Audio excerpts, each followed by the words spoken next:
Muito boa tarde a todos. Em primeiro lugar, queria agradecer à Câmara Municipal da Póvoa de Varzim o convite que nos endereçou, na pessoa da doutora Lucinda aqui presente. Cumprimentar todos os presentes aqui na sala, dar os parabéns pela iniciativa e dizer que é para nós um privilégio estar aqui. O Agrupamento de Centros de Saúde Póvoa de Varzim Vila de Conde podemos dizer que toda a nossa população está abrangida por médico e enfermeiro de família, o que é bastante importante para as empresas. A grande maioria dos profissionais que trabalham nas nossas empresas aqui do Concelho da Póvoa de Varzim visitam o seu médico e o seu enfermeiro de família e, portanto, é muito importante que todos tenham essa atribuição. Mas não é para falar de medicina geral e familiar que viemos aqui hoje. Eu vou desafiar o Dr. Luís Castro para ir falar sobre a contextualização da saúde pública, fazer aqui um breve contexto sobre a saúde pública, que articula diretamente com as empresas. O Dr. Luís Castro é o coordenador da Unidade de Saúde Pública, é também delegado de saúde de ambos os concelhos, quer Póvoa de Varzim, quer Vila de Conde. Portanto, doutor, faz favor.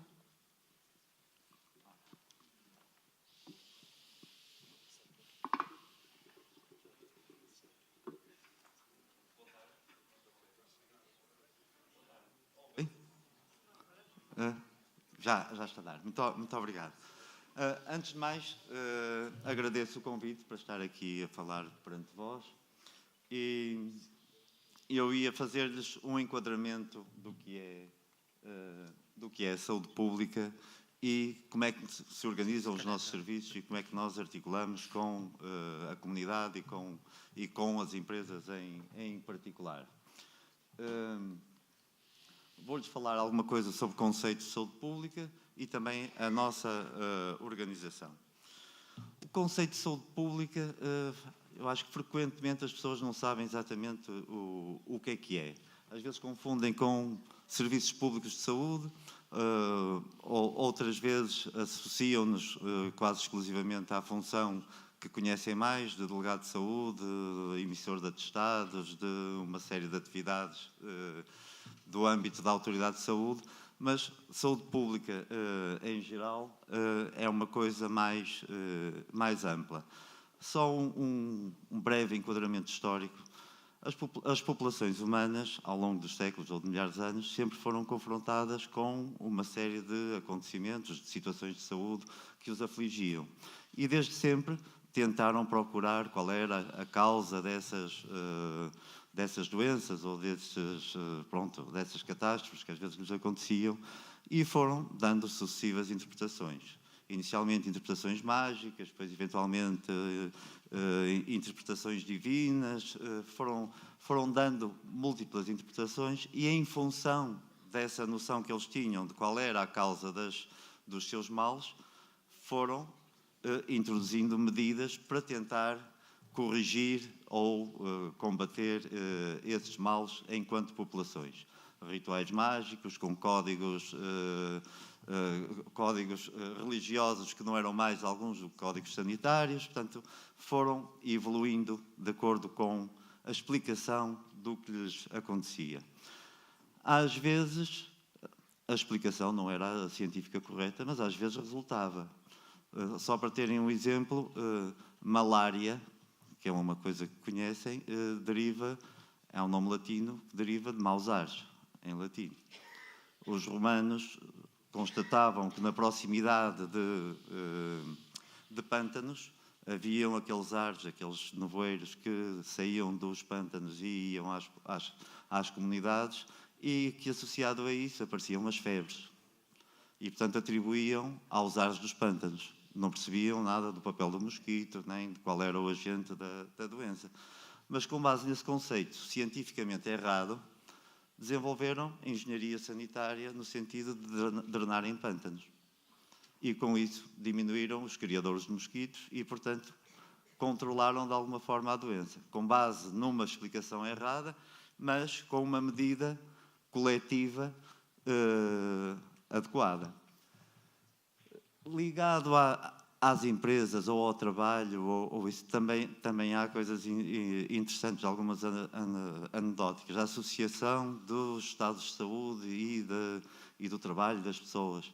Já os escribas do Egito, este é mesmo anedótico, escreviam que os escravos, se não fossem bem alimentados e se fossem muito maltratados, produziam menos. O que é natural, todos nós compreendemos isso. Mas já era uma preocupação em verificar que há um conjunto de cuidados que se deve ter para proteger as pessoas e, com isso, também aumentar a rentabilidade e a produtividade da comunidade enquanto tal. Depois foram aparecendo outras situações, foram descobertos os microscópios, foram descobertas uma série de agentes infecciosos e começaram a ser explicadas várias doenças com base no agente infeccioso que causava essas doenças.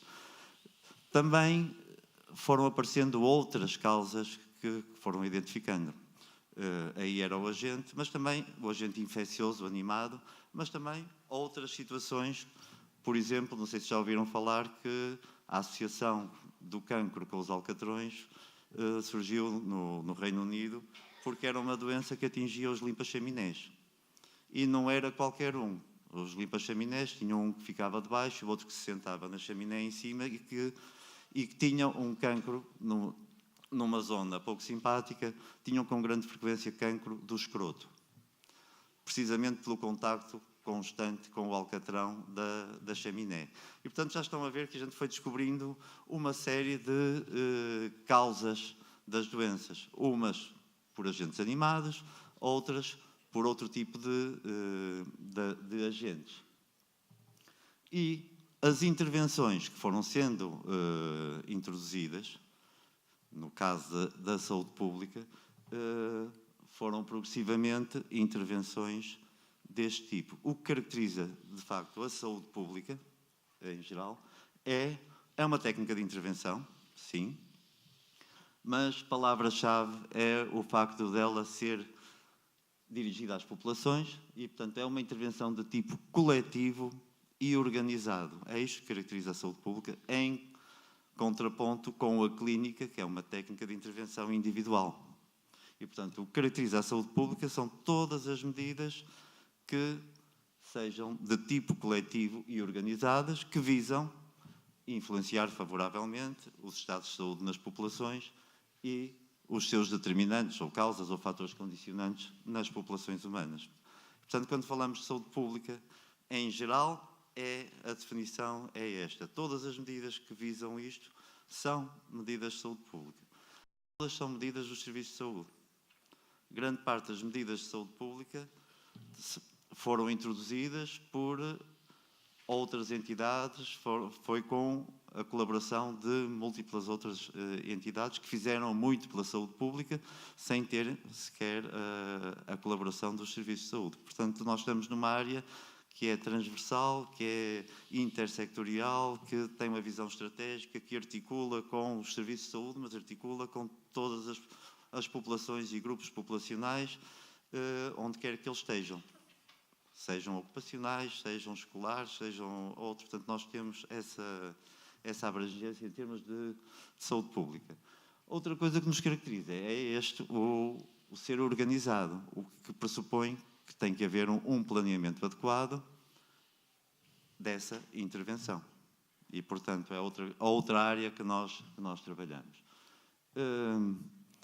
Eu dei-lhes algumas causas de estados de saúde, mas as coisas foram complicando e cada vez mais foram surgindo a ideia de que os estados de saúde, seja doença, seja um estado saudável, que é o que nos interessa mais, são multifatoriais.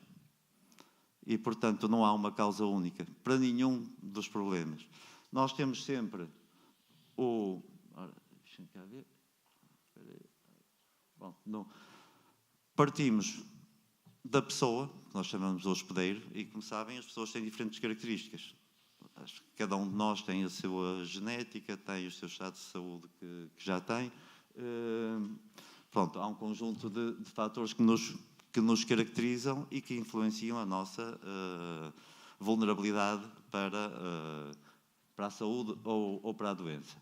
Mas depois temos que considerar os fatores que têm a ver com o agente propriamente dito causador, com o com o agente, e que também variam, sejam microbianos, sejam outros, uns são mais agressivos, outros são menos agressivos, e, portanto, para surgir doença, também levamos em conta quais são as características desse agente.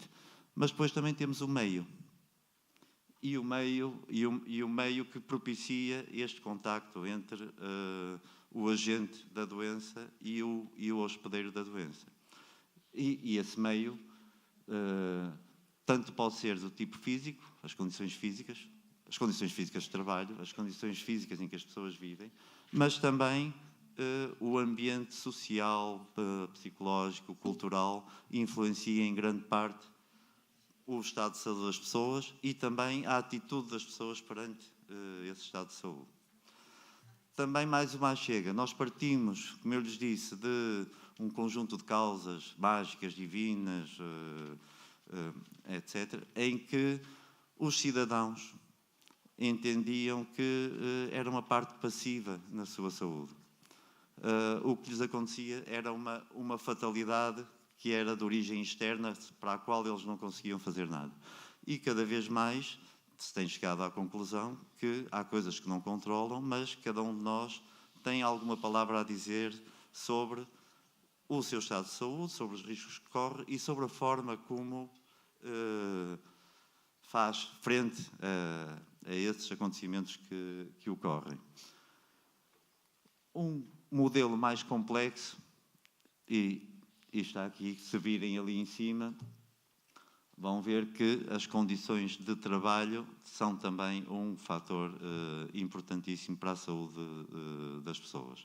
Como sabem, qualquer um de nós passa um enorme tempo da nossa vida num local de trabalho, ao qual é sujeito a fatores do ambiente laboral, sejam físicos, sejam psicológicos, e portanto, as empresas têm uma palavra e um papel importantíssimo nesta área, não só como em termos de organização e prevenção de riscos para as pessoas, mas também tem uma outra coisa que surge cada vez mais. É que se nós passamos tanto tempo nas empresas, então as empresas são um local privilegiado para educar para a saúde. Ou seja, uma das mais-valias que podem ter as empresas é criar uma cultura de estilos de vida saudáveis, utilizando o facto de estarem naquele local. E já viram vários exemplos dos japoneses e de outros que, desde os intervalos para fazer um exercício físico até uma série de outras medidas, são medidas que aumentam o bem-estar das pessoas e que aumentam a produtividade e que reduzem conflitos, que também são um ambiente psicológico que gera doença. Portanto, estão a ver que há aqui um conjunto enorme de fatores, como as condições de habitação, como o fornecimento de água, como as condições de saneamento, como uma série de fatores que em conjunto fazem com que nós tenhamos mais saúde ou mais doença. Olá, Rui. Organizado. Eu acho que qualquer empresário, quando planeia a sua empresa, faz um conjunto de raciocínios. Nós, em saúde pública, nós partimos de problemas, outros estados de saúde, que queiramos, e, com base na investigação, tentamos saber quais são os determinantes desse problema. E essa é uma das nossas áreas. A epidemiologia estuda isso. E depois tentamos procurar evidências sobre quais são as medidas que resultam eficazmente sobre aquele problema. Não só eficazmente, mas que também com eficiência, ou com efetividade. Porque, às vezes, há medidas com um potencial muito grande, mas que a gente não consegue disponibilizar a um número suficiente de pessoas. Um conceito que nós introduzimos aqui, este é um exemplo já antigo, para qualquer empresa, se conseguir vender uma esferográfica a cada chinês, a esferográfica custa pouco, mas multiplicada por muitos traduz num volume enorme.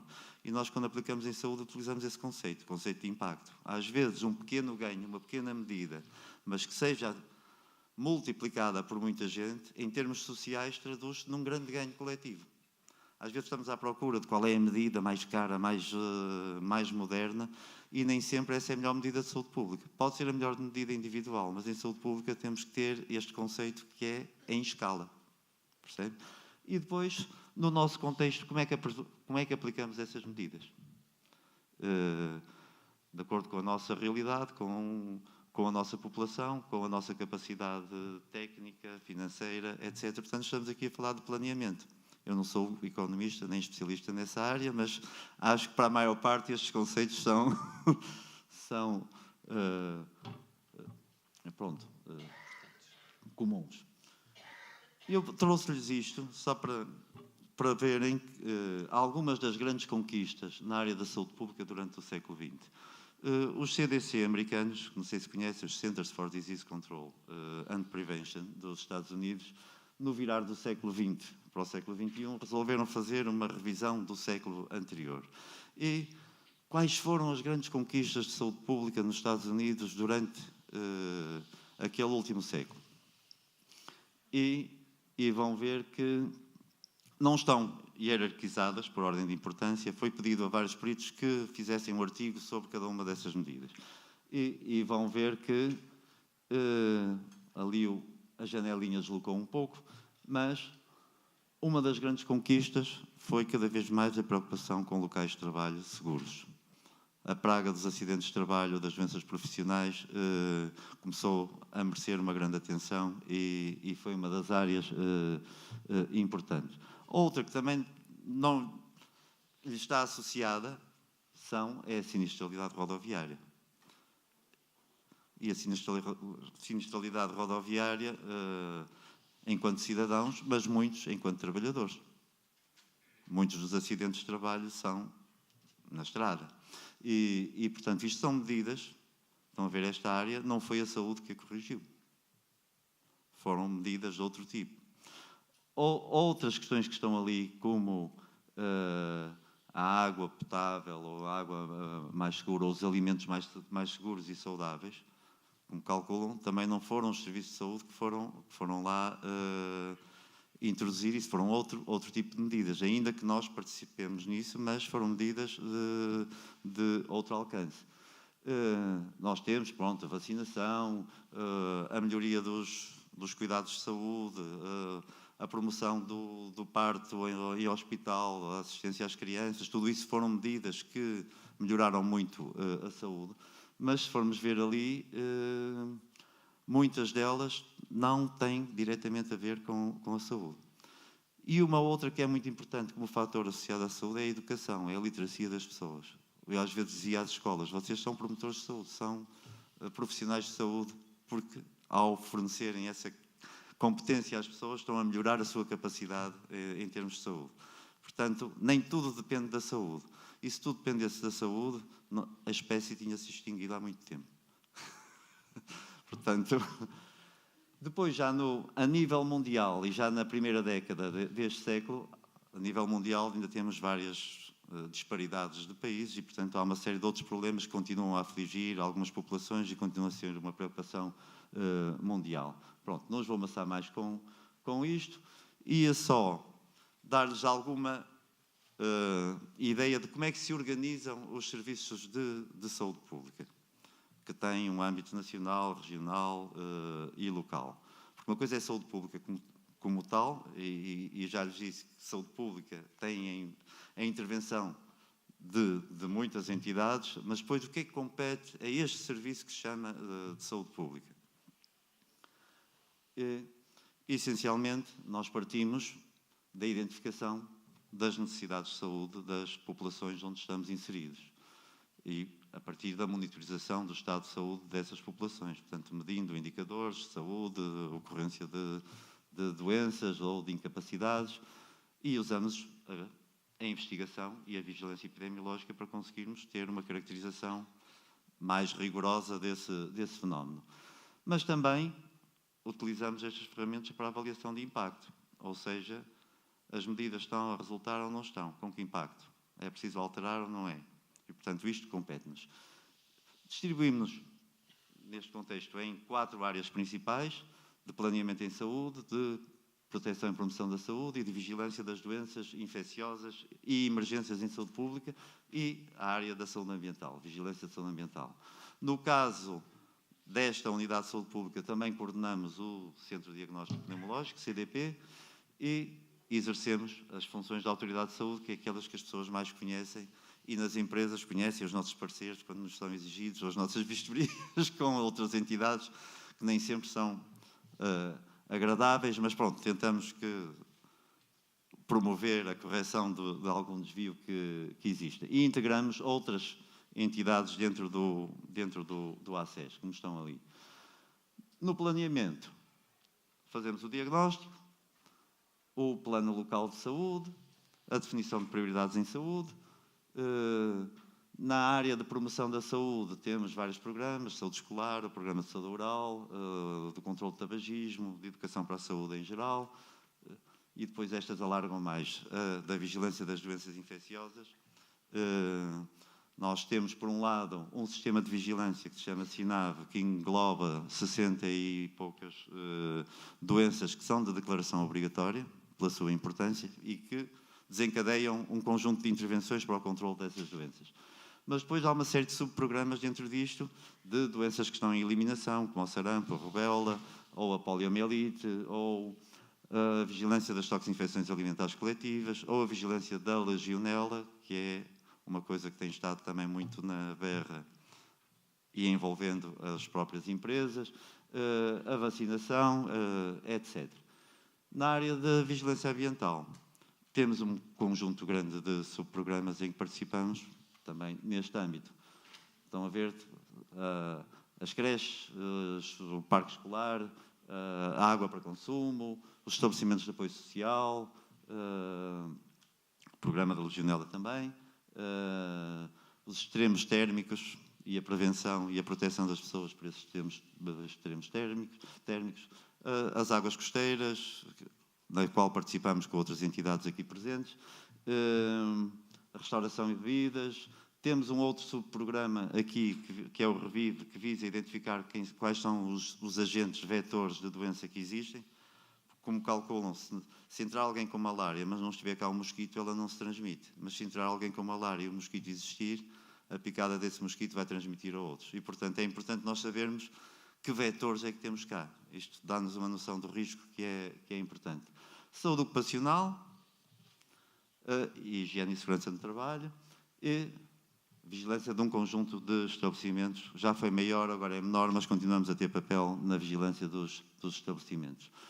E emitimos pareceres, fazemos vistorias com outras entidades, damos formação de múltiplas áreas, recebemos queixas, muitas indevidamente, mas pronto, tentamos dar o devido encaminhamento. Basicamente, o nosso trabalho vai-se dividindo nisto e, para terminar, apresento-lhes a equipa. Atualmente temos 5 médicos de saúde pública em exercício, temos 4 médicos internos de saúde pública a fazer a especialidade, 4 enfermeiras, 4 técnicos superiores de diagnóstico e terapêutica, área de saúde ambiental, ali identificados como técnicos de saúde ambiental, e 3 assistentes técnicos. Estamos localizados ali, aqueles são os nossos contactos, não os maço mais.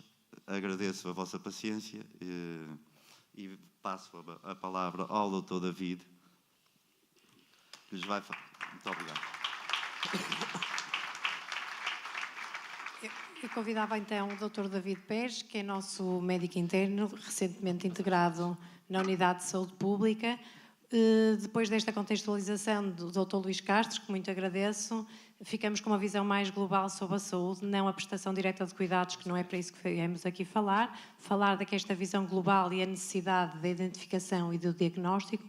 O Dr. David vai nos apresentar a contextualização socioeconómica e o estado de saúde da nossa população aqui para o Conselho. Faz favor.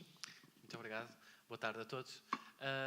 Eu vou-vos falar então, o título da minha apresentação é de facto quem somos e que saúde temos.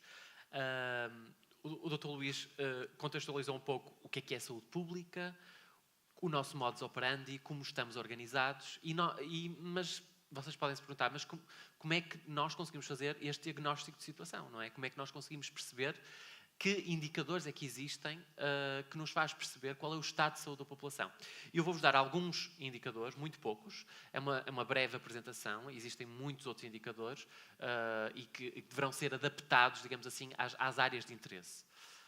Pode passar. Bom, eu vou fazer primeiro uma primeira caracterização sociodemográfica da população, quem somos, e depois, de facto, então, a caracterização do estado de saúde.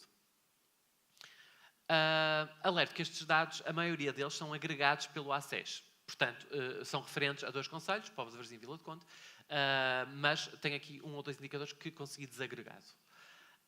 Segundo o Perfil Local de Saúde de 2017, que é emitido pela ARS Norte anualmente, a população residente nestes 2 concelhos ultrapassa os 141 mil habitantes, o que corresponde a 4% da população da região Norte.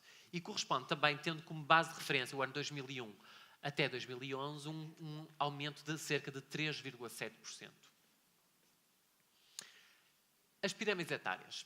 Temos uma taxa bruta de natalidade de 8,7 nados vivos por cada 1000 habitantes e uma esperança de vida à nascença de 81,1. Se vocês virem aí a pirâmide, as 2 pirâmides que estão do lado direito, as barras opacas são referentes a 2016. As barras transparentes são referentes a 91. O que é que vocês podem ver ali? Veem claramente que a base da pirâmide está a estreitar. Não é? Isto é, sem dúvida, um indicador que nos diz que a nossa população está a envelhecer. Isto, obviamente, que não é característico destes 2 concelhos, é característico, de uma maneira geral, dos países desenvolvidos. E, corroborando aquilo que eu acabei de dizer, de facto, o índice de envelhecimento tem crescido. Nós vemos ali a verde escuro os dados referentes ao ACES Póvoa de Varzim e Vila do Conde. Nós estamos a envelhecer a uma taxa semelhante a nível regional e nacional, apesar de termos um índice de envelhecimento inferior. A nível da escolaridade, tem havido uma evolução positiva e, portanto, tem havido uma diminuição da taxa de analfabetismo, não é? E que é menor comparado com a região norte e com a nível nacional. Vocês veem aqui que cerca de 60% têm o ensino básico e quase 10% o ensino superior. Indicadores de suporte social. Obviamente que só isto daria uma palestra e existem vários indicadores.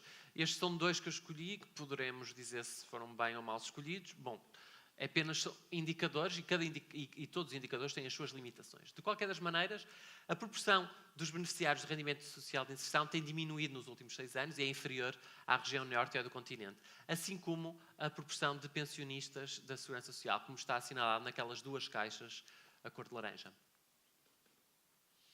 A nível do setor de atividade da população empregada, vemos que 60,1% da população, em 2011, referente, mais uma vez ressalvo, referente a este ACES, referente a estes 2 concelhos, desenvolvia funções no setor terciário. E que os setores primário e secundário sofrem uma redução, mas isto, claro, é uma tendência nacional.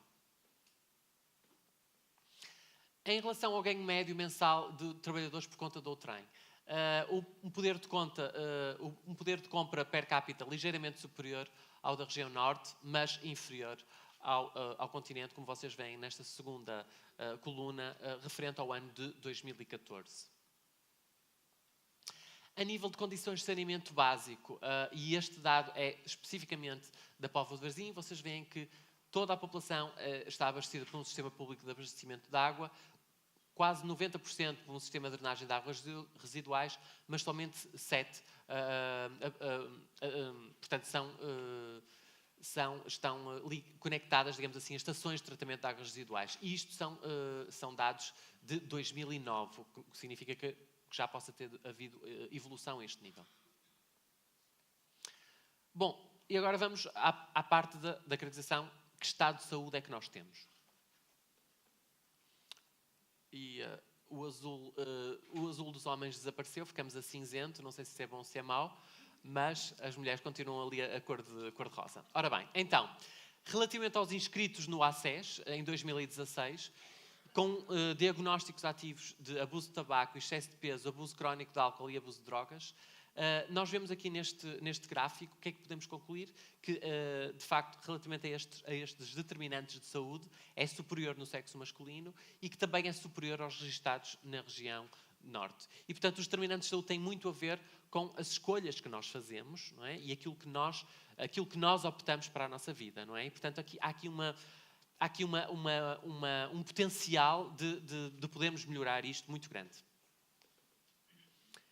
Em relação à morbilidade, vemos aqui à cabeça, temos as alterações do metabolismo dos lípidos, a hipertensão, a obesidade, as doenças dos dentes e gengivas e as perturbações depressivas.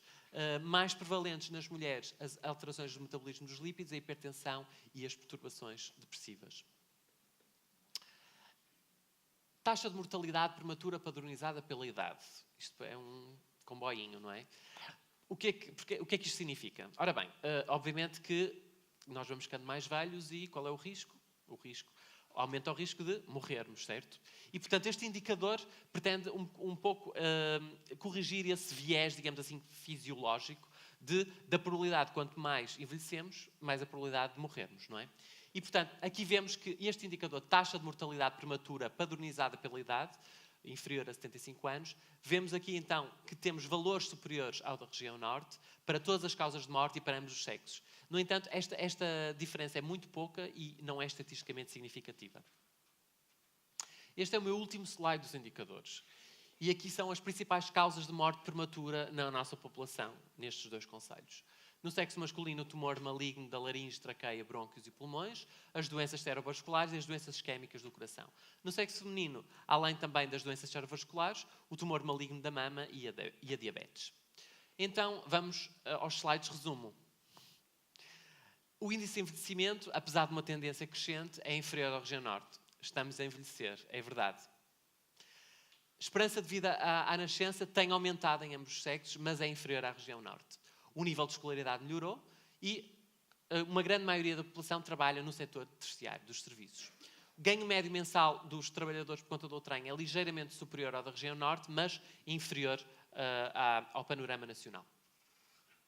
Em relação à saúde, os determinantes de saúde, vemos então aqui que aqueles determinantes de abuso de tabaco, excesso de peso, abuso crónico de álcool e drogas, é superior no sexo masculino e são superiores também aos registados na região norte.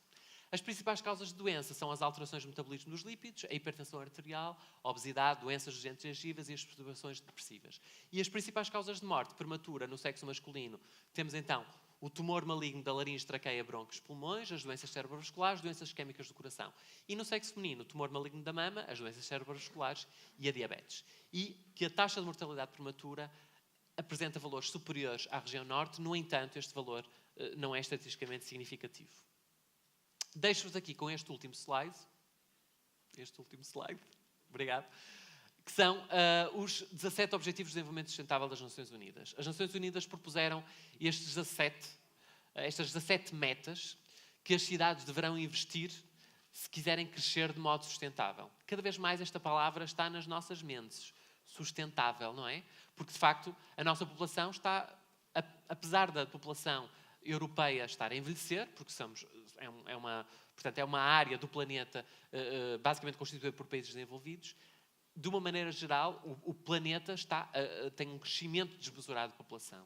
E, portanto, o planeta tem recursos limitados. E se nós queremos tratar bem do nosso planeta, se nós queremos ter um desenvolvimento sustentável, temos que ter cuidado com ele e temos que cuidar bem do nosso planeta. E estes são os 17 objetivos propostos pelas Nações Unidas, que eu vos vou enumerar: erradicação da pobreza, acabar com a fome, vida saudável, educação de qualidade, igualdade de género, água e saneamento, e aqui não consigo ler, o amarelo, energias renováveis, o trabalho digno e crescimento económico, motivação, inovação em infraestruturas, reduzir as desigualdades e cidades sustentáveis também, produção e consumo também sustentáveis, e depois temos a área também das alterações climáticas, a nível de recursos hídricos e a nível da biodiversidade. Paz e justiça e assim também como as parcerias com o desenvolvimento. E, portanto, a mensagem final é todos nós, e não é só a saúde pública, todos nós, como comunidade, temos que investir em cidades que promovam estes Objetivos de Desenvolvimento Sustentável. Muito obrigado pela vossa atenção.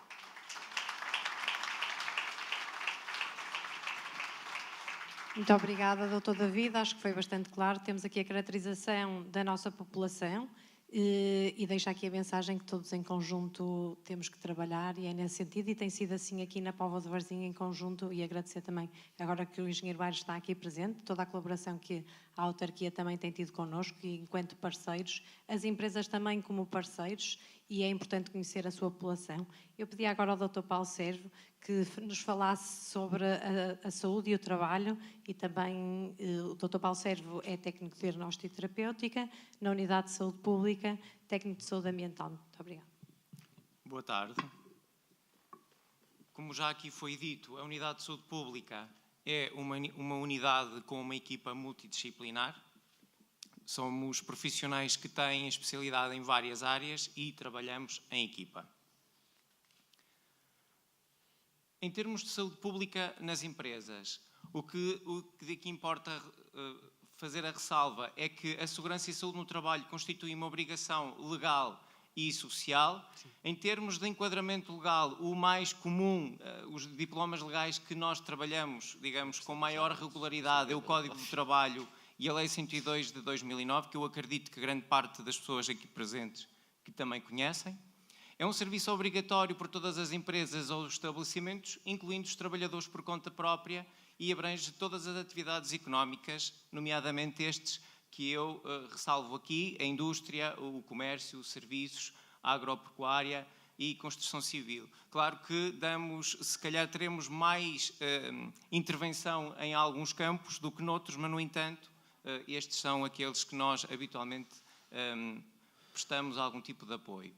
Relativamente às atividades em saúde pública mais vocacionadas para a segurança no trabalho, nós temos, como foi dito aqui há pouco, temos vários programas em que trabalhamos.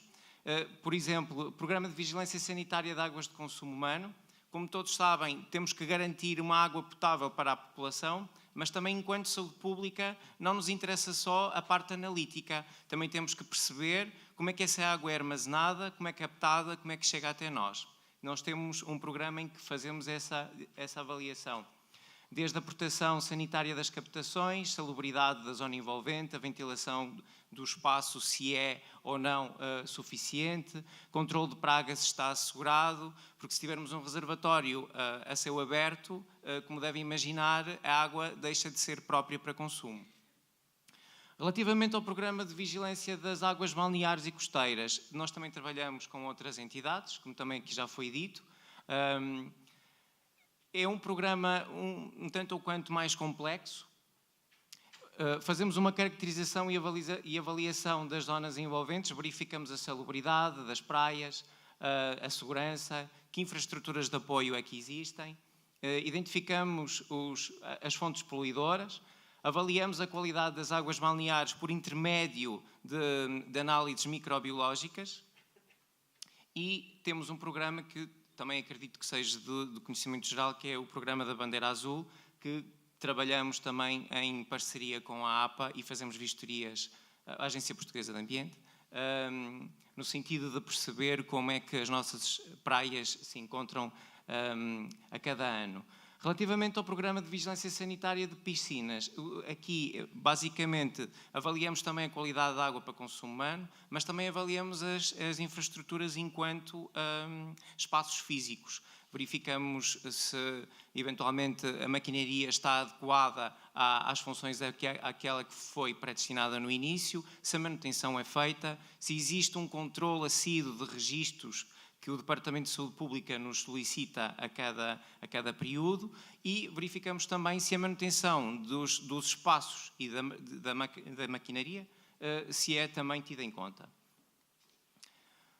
Relativamente aqui à avaliação do risco nos estabelecimentos de educação e ensino, nós temos vários programas vocacionados e dirigidos para os estabelecimentos de ensino.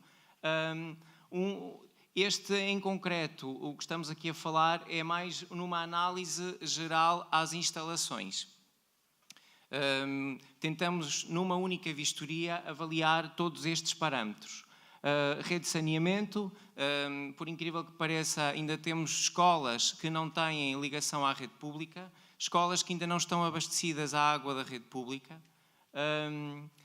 acesso a pessoas com mobilidade condicionada, ar interior e exterior livres de poluição. Tínhamos escolas, felizmente muito foi feito em relação aos estabelecimentos e melhorou imenso em termos de infraestrutura. Higiene e segurança do meio envolvente próximo e recinto escolar, espaços de jogos e recreios, edifício escolar e das zonas de alimentação coletiva, foi onde nós nos debruçamos mais nos últimos anos, no sentido de garantir que as crianças e digamos, toda a população escolar tivessem infraestruturas para poderem confeccionar e consumirem os produtos alimentares que aí eram confeccionados.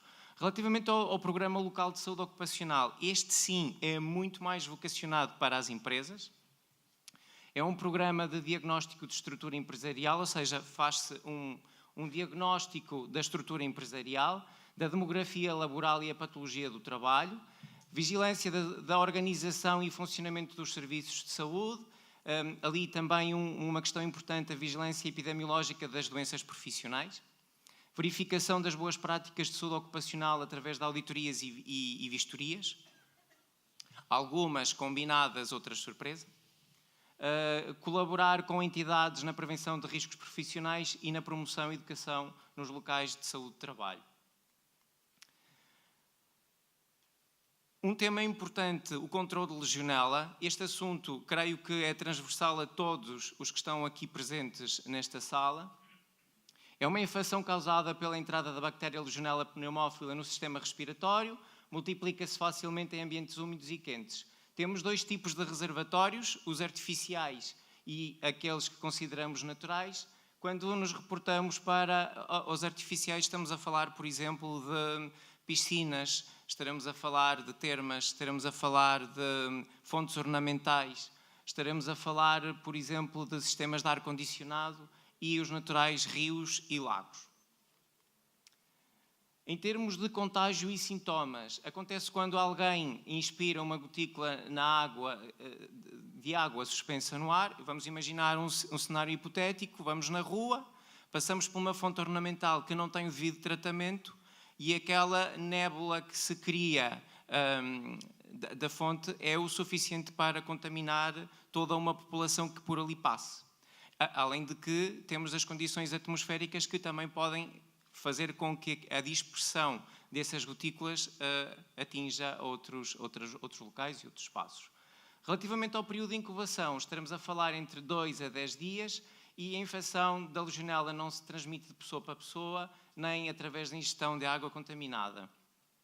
Os primeiros sintomas surgem habitualmente de 5 a 6 dias depois de terem inalado as bactérias presentes nas gotículas e podem incluir alguns sintomas como dor de cabeça, a tosse, arrepios, falta de ar, dores musculares, febre alta, diarreias, vômitos, entre outros. Relativamente aqui ao plano de controle de legionela, era importante falar que, relativamente a este assunto, foi publicada muito recentemente uma lei, que é a Lei 52 de 2008. Ela foi publicada, se não me falha a memória, durante o mês de agosto, que estabelece um novo regime de proteção e controle das doenças dos legionários. Ela procede à 5ª alteração do Decreto-Lei 118 de 2013 e as principais alterações é, primeiro, o agravamento das coimas, como podem ver. Depois, a obrigatoriedade da elaboração de um plano de prevenção e controlo e uma análise de risco. Depois, realização de auditorias que passam a ser obrigatórias também. Em termos de equipamentos e redes de sistemas com maior risco de desenvolver a bactéria da legionela, serão obrigados à realização de auditorias de 3 em 3 anos e sujeito a registros. Depois, a lei aplica-se também a todos os edifícios e estabelecimentos de acesso ao público, sejam eles públicos ou privados, e sistemas inseridos em espaços de acesso e utilização pública, como, por exemplo, para fins recreativos e terapêuticos, como sendo o caso de termas ou piscinas, estão dispensados do registro, mas obrigados a elaborar um plano de prevenção. Ou seja, pelo menos, de uma forma mais geral, todas as empresas e todos os serviços terão que ter, pelo menos, um programa de controle de legionela. Relativamente à segurança alimentar, acredito que grande parte das pessoas também já tenham ouvido falar do sistema da HACCP. Tem na sua base uma metodologia preventiva e uma sigla que é internacionalmente conhecida, H de análise de perigos, CCP, pontos críticos de controle. O objetivo é evitar riscos que podem causar danos aos consumidores através da eliminação ou redução de perigos que não estejam colocados à disposição do consumidor de alimentos não seguros. Baseia-se na aplicação de princípios técnicos e científicos na produção e manipulação de géneros alimentícios, ou seja, desde o prado até ao prato. Para nós garantirmos isto, faltam-nos infraestruturas, ou seja, as infraestruturas cada vez mais devem ser pensadas para esta prática. Não adaptarmos um espaço para depois termos a ideia de que vai correr tudo bem e, na verdade, acabamos por ter muitas toxinfações alimentares, muitas vezes não por falta da qualidade dos produtos, mas pelas más práticas que acabam por se ter em termos de higiene alimentar. O diploma legal, onde podem encontrar muita informação sobre o sistema da HACCP, é o Regulamento 852/2004.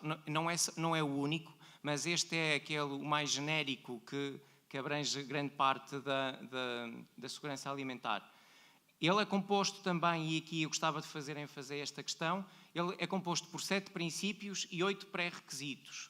Os 7 princípios controlam os perigos associados ao processo de produção, enquanto que os 8 pré-requisitos controlam os perigos associados ao meio envolvente, ao processo de produção do género alimentício. Ou seja, se me faltarem estes 8 pré-requisitos, eu não consigo aplicar nenhum dos 7 princípios do sistema de segurança alimentar. Em termos de atividades em segurança alimentar, eu trago-vos aqui 3, não significa que só façamos estes, mas estes são aqueles que, por norma, fazemos com maior ênfase. A avaliação das condições e infraestruturas das cantinas escolares, como eu já tinha dito, avaliamos as condições das cantinas escolares, vigilância das edificações do comércio e serviços, como por exemplo talhos, peixarias e superfícies comerciais. Percebemos se o sistema da HACCP está implementado, verificamos a análise dos riscos inerentes à atividade que estamos a analisar, verificamos condições estruturais, damos também algum apoio em termos de formação, se bem que isso acaba por ser muito do papel da empresa prestadora de serviços, mas nós também o fazemos. E relativamente à sanidade marítima, é uma atividade que, embora não façamos com tanta regularidade como as outras, acaba por ter uma importância muito grande também. Atua na análise de riscos inerente ao produto, nomeadamente ao produto, estamos a falar de um barco, que pode ser de pesca ou pode ser um cruzeiro, que em termos de condições é diferente, ou seja, os princípios do HACCP são os mesmos, em termos de escala dos pré-requisitos é que é diferente. Ou seja, enquanto num barco a nossa preocupação é avaliar se o produto é de facto bem armazenado e se existem as condições ditas como mínimas, num cruzeiro pressupomos que todos os pré-requisitos estão assegurados e que vamos apenas verificar questões ligadas às boas práticas e como era expectável depois da aplicação de um sistema da HACCP. Em termos de conclusão, e uma vez que poderemos estar a falar de empresas de vários setores, mas em termos gerais e que acaba por ser transversal a todas as empresas, aqui estão aqueles requisitos que nós, enquanto saúde pública, consideramos que as empresas deverão assegurar. Identificação e avaliação do controle de riscos profissionais, vigilância dos trabalhadores, nomeadamente nos exames de admissão, os exames periódicos e ocasionais, dos exames complementares de diagnóstico, da vacinação dos trabalhadores e consultas da especialidade sempre que é necessário. O registro dos aspectos clínicos relativos ao trabalhador, a sua aptidão para o trabalho, a ficha de aptidão individual, a organização dos ficheiros, a promoção da saúde no local de trabalho, supervisão das condições de higiene e segurança no trabalho e elaboração do programa de formação e informação e o plano de emergência interno, com todas as medidas de autoproteção que daí também é exigido. Nós estamos na Unidade de Saúde Pública, estamos disponíveis para qualquer tipo de esclarecimento, tentamos não ser burocráticos e, por isso, sempre que considerarem que é importante a nossa colaboração, estamos disponíveis e consultem-nos. Obrigado.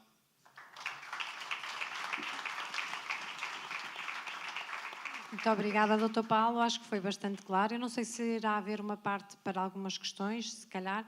Antes de passarmos então às questões, eu queria dizer que dentro de todas as pastas, todos os sacos, existe um panfleto do Serviço Nacional de Saúde, o Serviço Nacional de Saúde através do seu portal, e que acho que também é bastante importante para as empresas, que diz já marcou a sua consulta. Em primeiro lugar, porque o empresário, enquanto utente, necessita também de vigilância e os próprios trabalhadores. E neste momento, através do portal do SNS, é possível marcar consulta, portanto, o utente não tem que se deslocar, é possível pedir toda a medicação, tem um vasto número de situações que pode o profissional, o utente, beneficiar e pedir através só da internet. Para isto, basta um registro através do seu número do SNS e do cartão de cidadão. Nós temos um stand aqui fora, se quiserem registar-se, se não em casa, através do portal do SNS, apelo à divulgação e também ao registro, acho que é importante para todos e que nos facilita a vida. Abri então, se calhar, alguma questão que queiram colocar.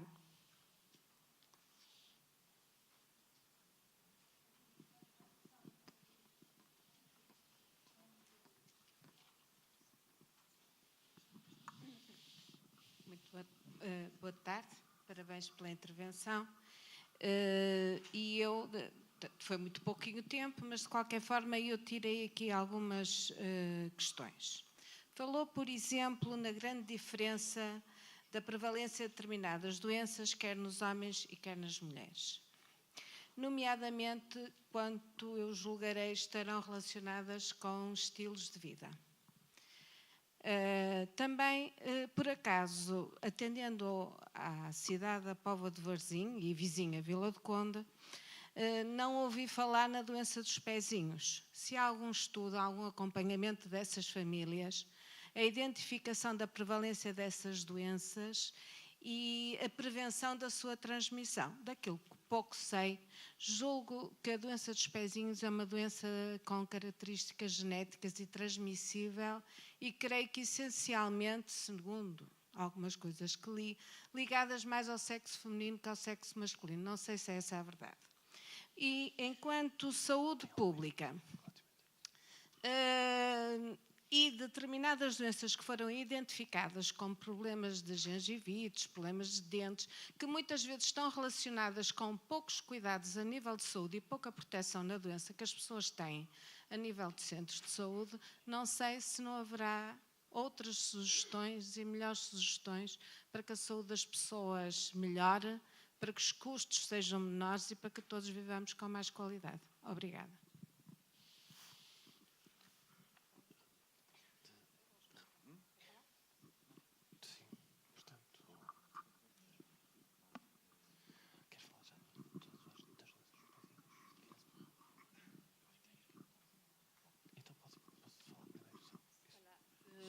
Da doença dos pezinhos, se calhar posso falar eu. É assim, naturalmente, a doença dos pezinhos é uma doença que afeta muito quer a Póvoa de Varzim, quer Vila de Conde, mas quando falamos em população global, afeta nesta zona do país e também noutras, temos ali a parte de Barcelos, isso também, mas em termos de população global, o impacto, os determinantes são aqueles.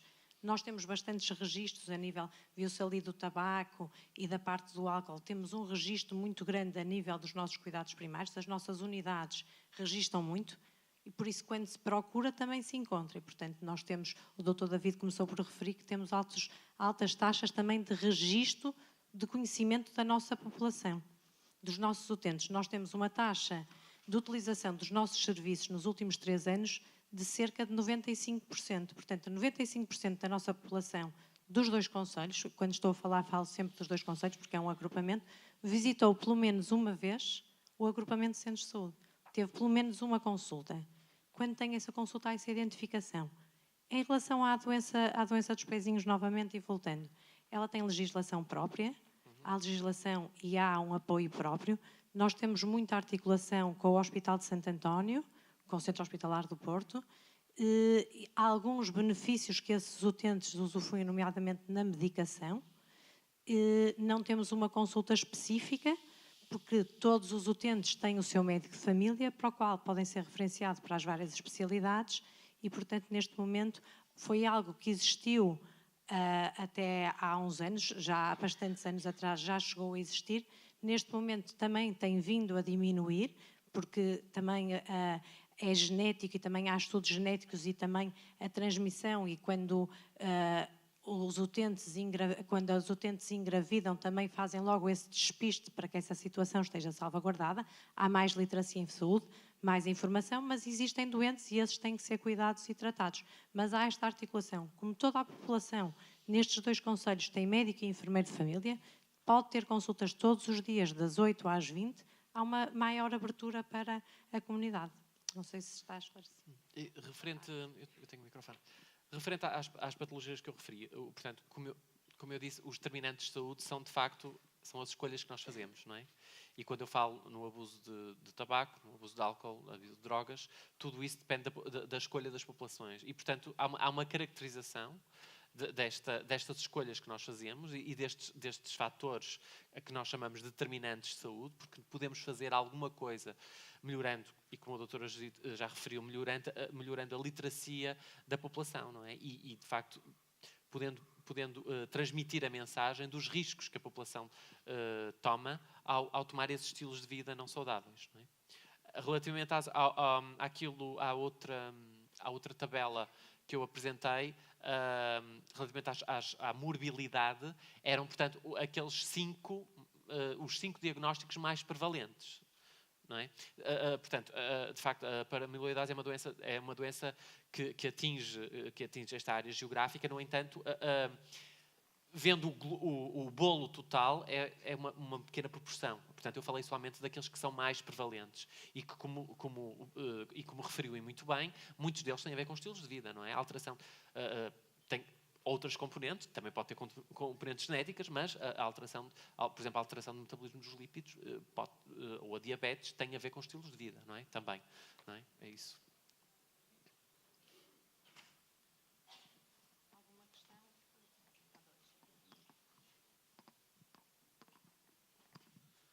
Bem, boa tarde a todos. Eu gostava naturalmente de colocar aqui 2 questões.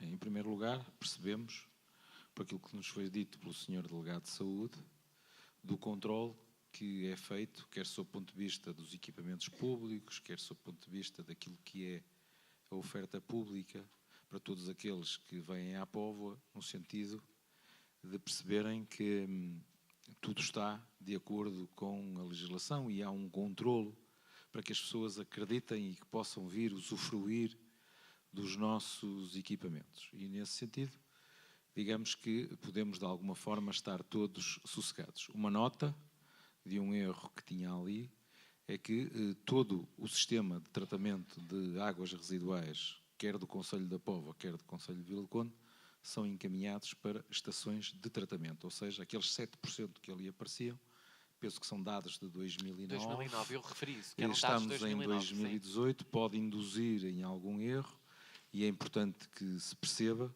que nesta altura tudo está encaminhado para um sistema de tratamento, um sistema que é controlado pelas Águas de Portugal, no caso, Águas de Noroeste, no caso da Póvoa e de Vila do Conde, mas que, digamos, que poderia dar a impressão aqui que temos recolha, mas que depois que não temos tratamento. Nós estamos aqui num congresso empresarial e a doutora Judite, há dias, tinha-me dado uma nota que eu gostava de perceber se isso já era, de alguma forma, algum indicador de que nós teríamos, no caso da Póvoa de Varzim, mais 1.500 registros, sob o ponto de vista das nossas unidades de saúde, e se isso poderíamos induzir que são novas pessoas que vieram residir, novos inscritos, se isso são novas pessoas que vieram residir para a Póvoa de Varzim, e nesse sentido poderíamos aqui tentar perceber, e aqui estão empresários, estão pessoas que têm ofertas muito diferenciadas, se isso corresponde a um aumento da população residente e dessa forma podermos também aferir se o nosso trabalho tem tido essa repercussão, ou seja, se efetivamente estamos a ter um aumento da população residente, que é algo que todos procuramos, de modo a esbater aquilo que é a sazonalidade natural de uma cidade e de um concelho que vive uma relação muito próxima com o verão e com aquilo que é as pessoas que nos visitam durante todo o ano. Gostava também de perceber se isso já é algo que vocês possam nos dizer alguma coisa relativamente a isso. A outra questão, e para mim também muito importante, tem a ver com o centro hospitalar, e hoje quem procura uma terra para ir passar férias gosta de saber quais são os cuidados de saúde que tem disponíveis, independentemente de ser cidadão português ou ser cidadão europeu. E a pergunta que eu lhe coloco também é saber se, relativamente a essa questão, se há novidades no sentido de percebermos que, relativamente a esta região do centro hospitalar Póvoa de Varzim e de Vila do Conde, se podemos continuar a ficar tranquilos. Eu, quanto aos profissionais, não tenho dúvida nenhuma do trabalho que desenvolvem no centro hospitalar Póvoa de Varzim e Vila do Conde. Fazem um bocadinho das tripas coração para sublimar aquilo que são a falta de condições físicas em função daquilo que é o contributo profissional de todas as pessoas que trabalham no sistema, e isso eu sou testemunha.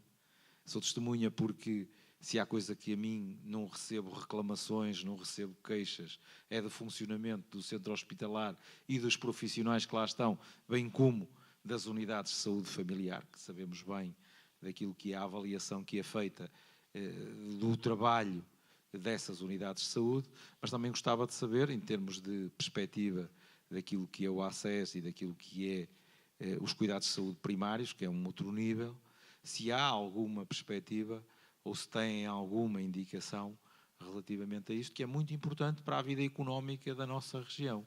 Eu comecei por dizer de manhã na abertura que nós vendemos no último ano, neste ano que está em curso, até agora 170 mil dormidas. E, portanto, isso é um número majestosamente grande para a nossa realidade e que, naturalmente, nos coloca desafios que não são compatíveis com estar 4 horas na fila da urgência do centro hospitalar da Póvoa e Vila do Conde. Portanto, também gostava de ouvir do vosso lado, nesta perspectiva mais empresarial, destes senhores que estão aqui e que vieram aqui à procura de respostas e de desafios também, o que é que vocês nos podem dizer relativamente a isto?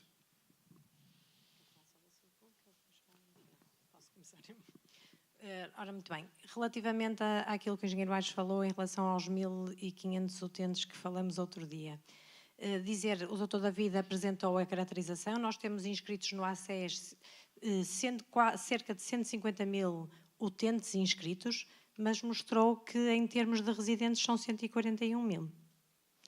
Dos dois concelhos, o que quer dizer que nós temos aqui mais 8 mil utentes inscritos do que residentes.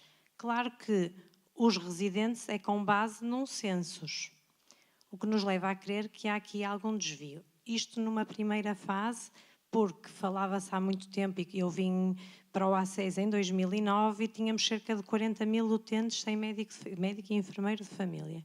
E dizia-se muito que na Póvoa e Vila do Conde, que era duplas inscrições, que eram as casas balneares, as pessoas vinham para cá na época de verão, que se inscreviam e que ficavam inscritas em 2 locais. Houve uma limpeza e neste momento os utentes que não frequentam, primeiro porque o registro passou a ser um registro único, não é possível, através do Registro Nacional de Utentes, não é possível estar registado em 2 locais em simultâneo, e depois todas as listas vão sendo limpas. Se ao final de 3 anos o utente não utilizar o serviço, fica numa lista de não frequentador. Ele não é eliminado do sistema, mas dá oportunidade àqueles que necessitam de se inscreverem em listas para serem utilizadores. O que acontece é que nós neste momento temos as equipas completas, temos médico, temos enfermeiro, temos secretários para todos os utentes, e chegamos a uma altura que deixamos de ter capacidade de inscrição de utentes. Nós, neste momento, no Concelho da Póvoa, apenas podemos inscrever utentes na unidade, na USF Caminho de Santiago em Rates, já tive a oportunidade também de lhe transmitir, e em Vila do Conde, apenas na unidade de Labruz.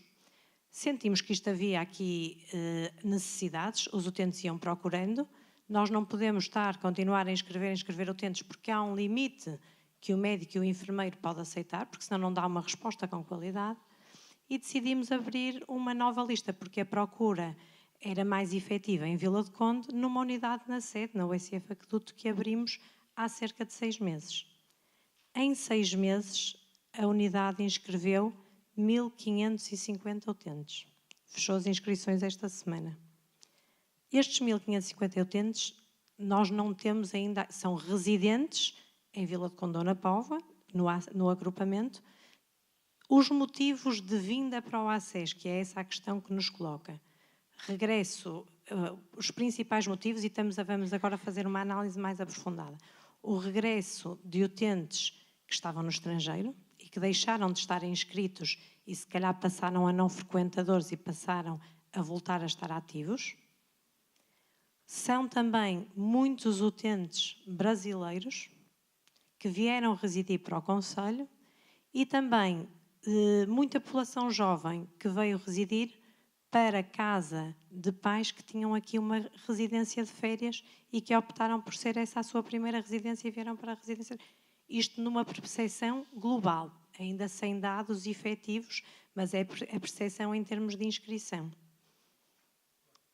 Pronto. De qualquer forma, teremos agora que pensar, fechando esta lista, como é que agora vamos, porque nós temos que dar capacidade, todas as unidades asseguram o atendimento esporádico, mas queremos que a população continue a ter, temos ainda 2 unidades que recebem, e temos que perceber se temos volume para abrir uma nova lista, se necessário, porque esta realmente tem 6 meses, mas estamos com muito mais população do que aquela que é residente. A minha questão é se aquilo que está definido como população residente é real residente ou não. Não é? Essa é realmente a questão que se coloca, porque também o censo também tem depois um desfazamento temporal e muitos dos utentes que são estrangeiros, que são portugueses, mas que são migrantes, muitos optaram por prescindir do subsistema estrangeiro e voltar a inscrever-se em Portugal, e tem ocorrido isso bastantes vezes, e temos muitos desses utentes que residem cá a maioria do tempo, que são portugueses, mas que trabalharam toda a vida no estrangeiro e que agora regressaram e optaram, porque também já é essa opção, por ficar com o sistema do Serviço Nacional de Saúde, e portanto eles têm que ser novamente inscritos, e que se calhar numa primeira avaliação não eram como residências, porque mais de metade do tempo tinha que ser residência no estrangeiro e às vezes em algumas situações isso deixa de ser necessário. Relativamente ao centro hospitalar, deixa-me aqui numa posição um bocadinho difícil. Como sabe, eu não tutelo o centro hospitalar, mas sim o agrupamento de centro de saúde, a parte dos cuidados de saúde primários. O que lhe posso dizer sobre isso e a todos os presentes? Ontem tivemos uma inauguração de uma unidade no Grande Porto, em Baguim do Monte, esteve cá o seu primeiro-ministro e referiu que ia haver investimentos nos hospitais, não referiu em quais, em termos de obras e isso tudo. Sabemos que é uma necessidade no Hospital da Póvoa, no centro hospitalar. A nossa relação, enquanto cuidados primários e cuidados hospitalares, é uma relação de muita proximidade. Temos uma boa articulação, mas há necessidades, pelo menos da parte da tutela, a garantia é que as coisas para já se manteriam assim. Em termos de investimento, se deixo para si essa... para si e para o presidente do hospital que esteve de manhã aqui presente para responder a essa parte. Não sei se há mais alguma questão. Se não, acho que... Muito obrigada. Questão?